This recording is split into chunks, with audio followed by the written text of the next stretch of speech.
So I'm going to give you a little tour of the shelter. This is our current shelter. It's very small, which is why we desperately need to move to a bigger shelter. So we've had this for 6 years. It's on rented land, and there's been disputes about the ownership. It's a long story I won't go into, but as a result, because of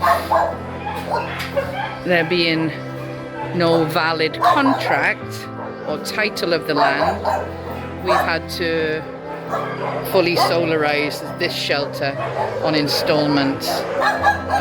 Anyway, it's another story, but this is the shelter. We have about, I think, 200 and maybe 60 something dogs here. Then we have, hello Dawn and Bessie. I mean, look, we have to clean every day, it gets very wet. And later in this video you'll see the new shelter. So I won't go around the whole thing, but the dogs are all free roaming. We don't cage or leash or tie up unless a dog is under treatment or something. So we have these bamboo kennels all around for shelter. They're all very dilapidated now. Down there in the corner, let me go down a little. It's quite muddy here today, so I'm trying not to slip.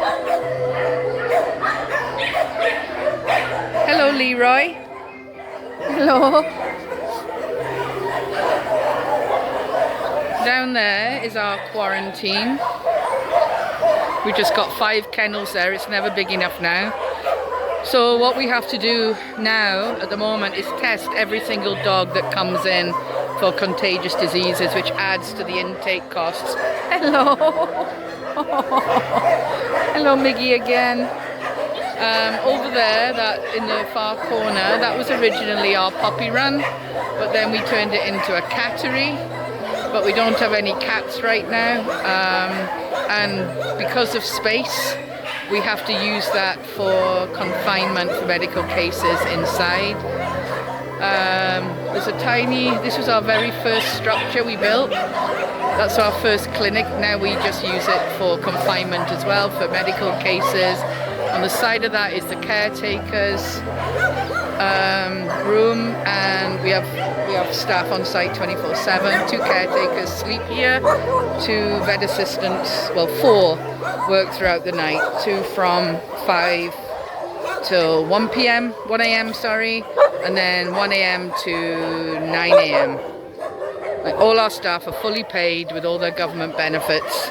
You know, a lot of people say, oh, can't believe, you know, staff should be doing it for free, should be volunteers. It's like, really? I mean, you can't, I've never heard of a shelter that can run successfully with volunteers, especially not here.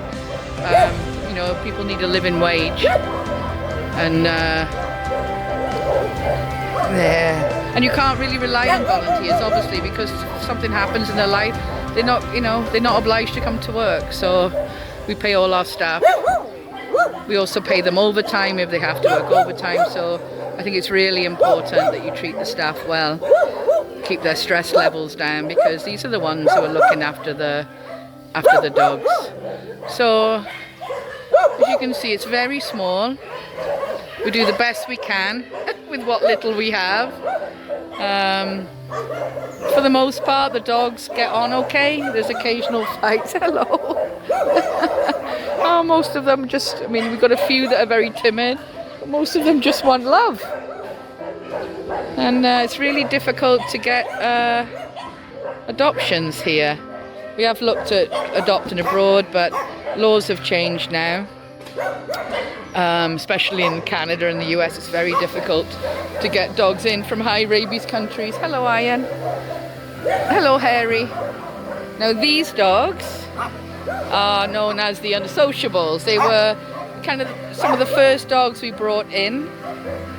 Hello, Ian. Ian had a metal bar going through his thigh. We called him Ian. Hello. Hello. And these ones, I mean, when we first started off, These were some of our very first dogs we brought in 2019. And good morning. They've lived in this hut ever since. They refuse to walk. They don't want to walk outside. We spent ages trying to leash train them. They just freeze. They just want to stay here. But they used to be quite dominant, but as we got more and more and more dogs, they get pushed back. So they just, I mean, they're free to wander the whole area, but they get, this is Harry. Hello, this is Sasha. She's been really, hello. And this is Keith. And this is Brave. And this is Annie, Harry, Katie. Fury is the matriarch. And you Fury, hello baby girl. Hello. Hey Brave. That's Freddie. So Freddie and Annie, they're the black and white one. And Sasha are siblings. We had a dog when we first moved into the shelter, lived outside, Blanca. She was very, very difficult to catch, and she ended up having 9 puppies outside in 2020, just at the pandemic started. So we brought her in finally, but her puppies have been notoriously antisocial. We managed to get a few adopted, and even the adopters said it took months for them to socialize them, even though they were puppies. That's Jean with one eye. Jean was a pound rescue.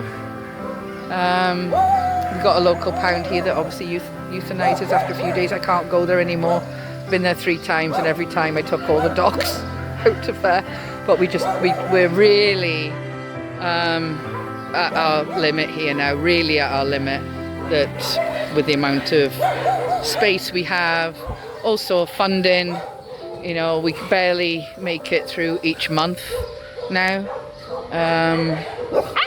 Oh, Ashley, she's a grumpy one, aren't you? Stop fighting. So there we are, that's a little look at the outside. I'm just going to take you inside to the clinic. Now bearing in mind we are at our capacity, we should be moving some dogs down to the new shelter in the next 10 days, 2 weeks maximum. So our clinic is full of special needs dogs because they can't live outside. We just don't have anywhere for them to safely, like a lot of dogs live in this office area. Again, they're free to roam, the gates are open, but they just choose to sleep there. And this is our clinic. Look how many